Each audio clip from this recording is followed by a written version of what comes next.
Hello, and welcome to my Game of the Year Awards. This is Elvin Prince, also known here as Sven, and I welcome you to this wondrous night. For my Game of the Year Awards, as this is the first time we are doing it, I will include all 19 games that I have played this year. Different categories that I have set out this year are the best game that I hated. These, more often than not, will be held as a monopoly under the Soulsborne titles. Known for their renowned difficulty and general skill required to finish them, these made me want to throw my computer through the wall, and beating them, if I even did, made me feel like slamming my head into a brick wall. The best story. These are the games where everything just felt neatly wrapped together in a package.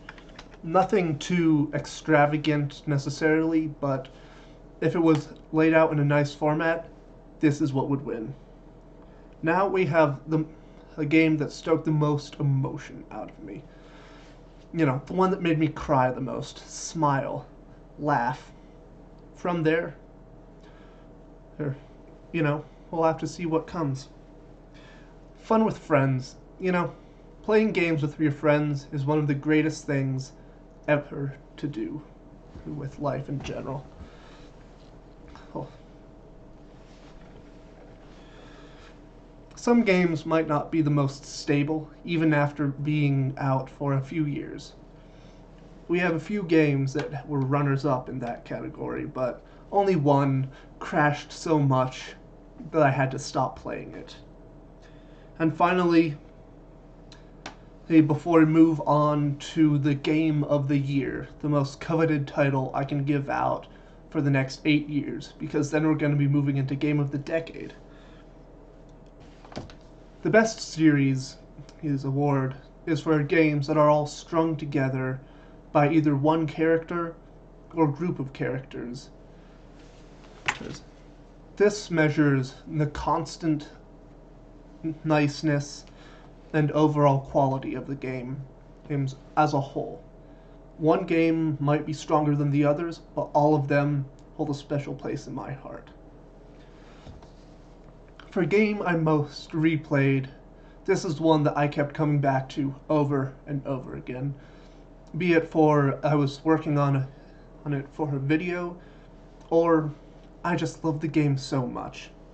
And finally, we'll have the Game of the Year award, which will go to the game that I truly think exemplifies what it means to be a good game.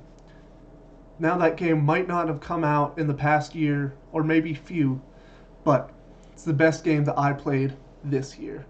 So, without any further ado, let's get on to the actual awards.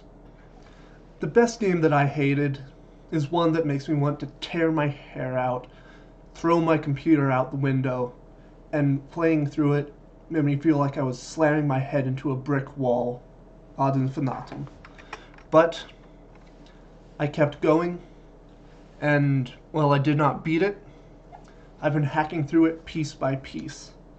That game is Sekiro: Shadows Die Twice. I had gotten up to the fiery bowl, and that's where I am now. I keep working on it.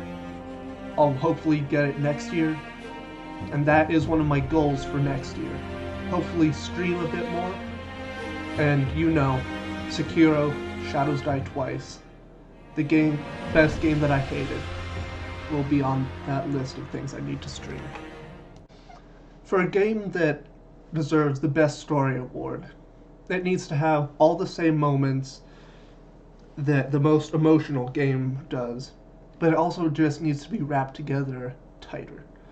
If it goes too far or in one direction, it can become unbalanced. It just needs to toe that line perfectly. And for me, this game was one that I started years ago, but was unable to finish due to literally playing on a toaster.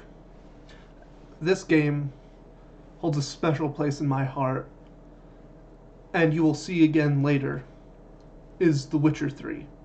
The story of Cyrilla and Geralt, along with Yennefer, Triss, and Jaskier, is probably one of the greatest stories I have ever played through. Everything is neatly balanced, the side quests feel worthwhile, and overall, it is a good game, and if I had done this series before, it probably would have won Game of the Decade.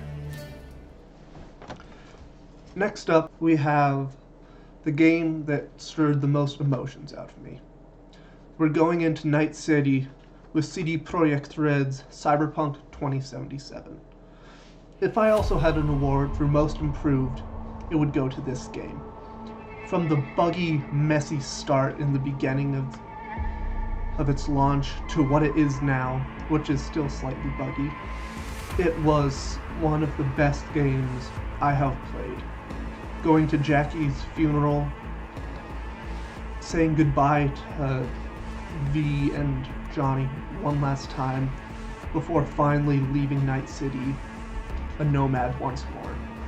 That game, Cyberpunk 2077, is one of my favorites this year, and I feel truly deserving of Most Emotional Game. Looking out for Phantom Liberty, guys. Hope to stream that as well. Friends, hopefully you have those, are some of the closest people you will ever deal with. Love them, hate them, yell at them, suffer through their defeats, celebrate their victories with them. They are important to you. And why not game with them? Share more experiences with them and truly get to feel more of what they do. This award goes to Valheim. While still technically in a beta release, and Mistlands just releasing, turning it up to almost Soulsborne level difficulty. I love it. The music, the low poly graphics, it balances difficulty and skill. If you want to just build things in your meadows, huge castles, you can do that. If you want to explore, fight, die, corpse rot, and repeat, you can also do that. And it's even better if you have a few friends screaming about the death mosquitoes in your ear. As I was saying, for the game that crashed the most, this was a nightmare for me. I really wanted to enjoy it, but I just couldn't.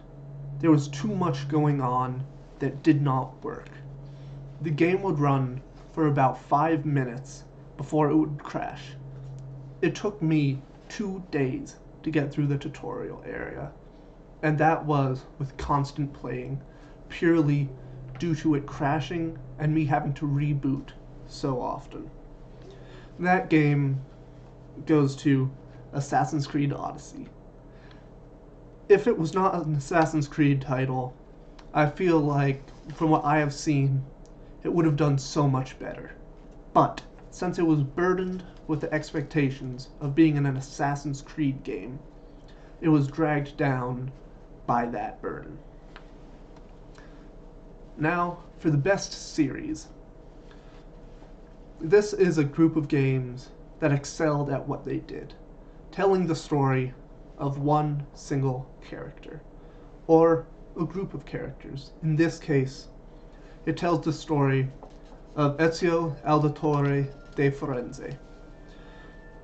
Assassin's Creed 2, Brotherhood, and Revelations is probably the best group of games I've played this year. From the music and parkour of Venice to the absolute awe-inspiring beauty that you can see in the Hagia Sophia and Musaf.